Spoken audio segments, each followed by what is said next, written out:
Olá, professor. Aqui quem fala é o Dian Eike Monteiro de Andrade, integrante do grupo que contém os alunos Matheus de Souza Butti, Matheus Lima Baldomi e eu, Dian Eike Monteiro de Andrade. Bom, esse é o slide da nossa apresentação, a nossa sistematização para o conteúdo matemática e estatística para computação, para o professor Gabriel da Silva Lima.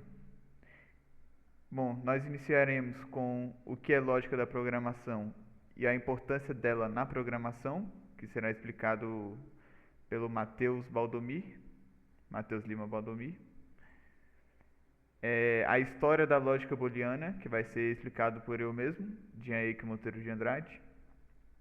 E a lógica na programação, uso em algoritmos e aplicações em exemplos reais, que será explicado pelo meu colega Matheus de Souza Butti.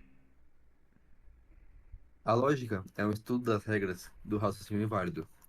Ele nos ajuda a valorizar as ideias, organizar as ideias, estruturar argumentos, tomar decisões de forma coerente.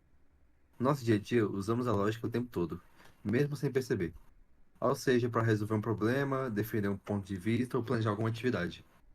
Na programação, a gente usa muito a lógica porque ela tem um papel fundamental como as bases do pensamento computacional, que envolve a capacidade de entendimento de problemas, analisar os padrões e criar soluções usando a tecnologia.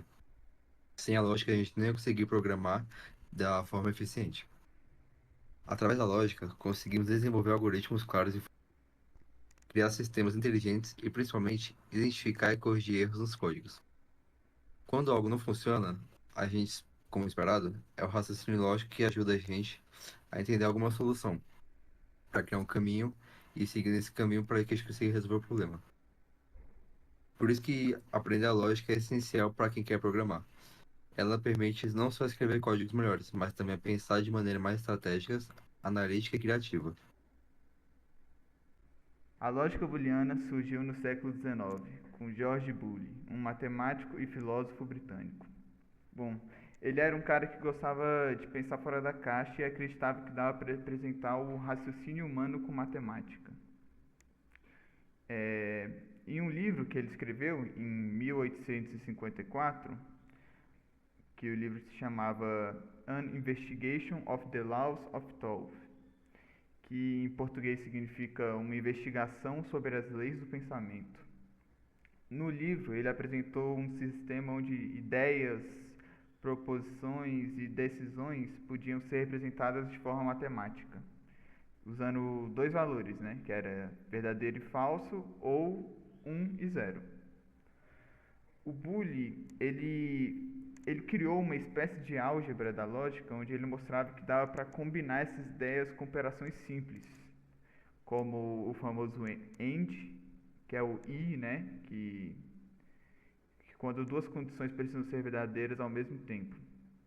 O OR, ou, que quando só uma delas precisa ser verdadeira. E o NOT, que é uma das coisas do não, que inverte o valor lógico. Essas operações parecem ser básicas, mas elas são a base de praticamente tudo que envolve a computação hoje em dia. E na época as ideias de Boole eram puramente teóricas. Sim, nem ele imaginava que um dia se tornaria essencial na tecnologia. E foi só no século XX que essas ideias começaram a ganhar força, principalmente com o surgimento dos computadores.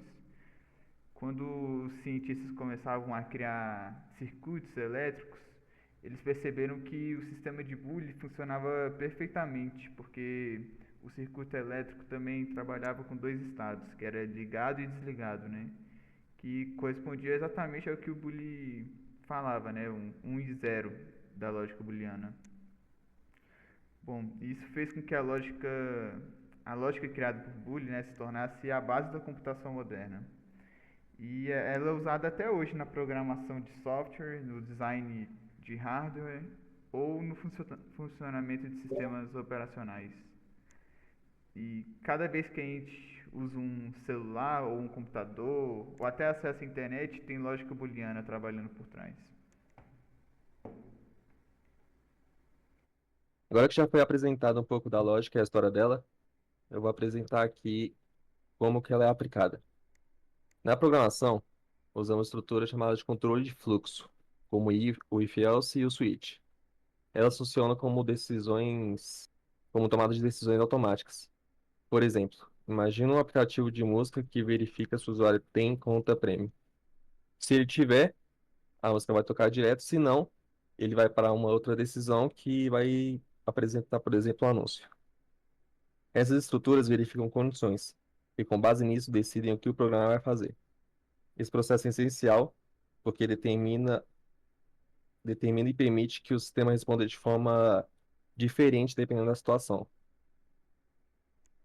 Além disso, nos algoritmos, a lógica é utilizada para avaliar as condições e controlar o caminho que o código vai seguir. Sem lógica, tudo rodaria de uma forma mais linear e sem autonomia. E isso atrapalharia bastante e traria muitas outras dificuldades. Ou seja, a lógica ela acaba trazendo muito mais autonomia e possibilidades nesse mundo. Seguindo, no próximo slide, tem algumas aplicações, exemplos reais. O primeiro ali é o filtro de spam. Esse filtro de spam são, por exemplo, os e-mails que você recebe. Tem uma lógica ali por trás que vai determinar se esse e-mail é ou não um spam. E se, e se aquela lógica determinar que é, ele vai jogar para uma caixa de spam. Então, ele lê palavras-chave, entre outras coisas, e assim ele determina o caminho dessa mensagem. Os motores de buscas, eles são, por exemplo, quando você realiza uma pesquisa no Google, o sistema ele precisa decidir quais resultados serão mais relevantes para você. Ele faz isso utilizando vários critérios lógicos, avaliando o conteúdo da página e o que tem a ver com o que você pesquisou. Também tem os sistemas de recomendação, com que as plataformas como o Spotify, Netflix, dentre outras, utilizam. Esses sistemas decidem o que vai ser sugerido a você. Então, ele determina isso pelo meio do seu comportamento, que você acessa, que você pesquisa, e assim ele vai ter o que te recomendar. Por fim, você tem a inteligência artificial e ciência de dados, e aqui essa lógica tem um papel ainda maior. Ela é utilizada em decisões automatizadas e no aprendizado das máquinas. Os modelos de IA, como classificadores, redes neurais e algoritmos de decisão, são baseados em lógica matemática que ajuda a máquina a aprender com os dados e melhorar suas respostas com o tempo. Então, tudo isso mostra como a lógica começou de um conceito matemático e hoje é uma das bases da tecnologia. Com tudo que vimos até aqui, fica claro o quanto a lógica booleana é fundamental para a computação e para a tecnologia em geral. Relembrando, começamos falando sobre a lógica de programação e como ela ajuda a gente a organizar as ideias e tomar decisões de forma coerente. Depois, a gente explorou a lógica booleana em si, criada por George Boole no século XIX, e vimos como ela foi a pioneira ao propor um sistema baseado em apenas dois fatores, que era usando verdadeiro ou falso, ou então 1 ou 0. Esse conceito, que parecia abstrato no início, se mostrou essencial com o avanço da tecnologia, especialmente na construção de circuitos digitais e no desenvolvimento da computação moderna.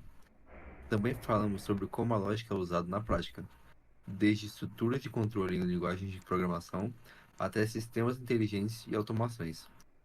Nos exemplos reais, vimos como a lógica booleana está por trás de ferramentas que usamos todos os dias, como filtros de spam, motores de busca, sistemas de recomendação e até modelos de inteligência artificial, que está crescendo muito hoje em dia. Ou seja, mesmo sem perceber, usamos os resultados da lógica booleana o tempo todo. Portanto, entender a lógica booleana vai muito além do conteúdo teórico.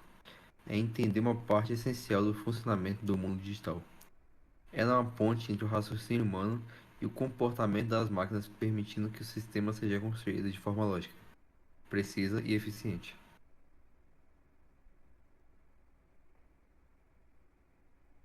Pô, aí fala agora, tipo, então é isso, professor, essa é a apresentação, não sei o quê. Inventa aí, pô. Mais um minutinho, vai. Beleza. Então, professor, esse foi nosso trabalho da sistematização da matemática e estatística para a computação. Cara, não tem como enrolar um minuto falando isso, não, velho.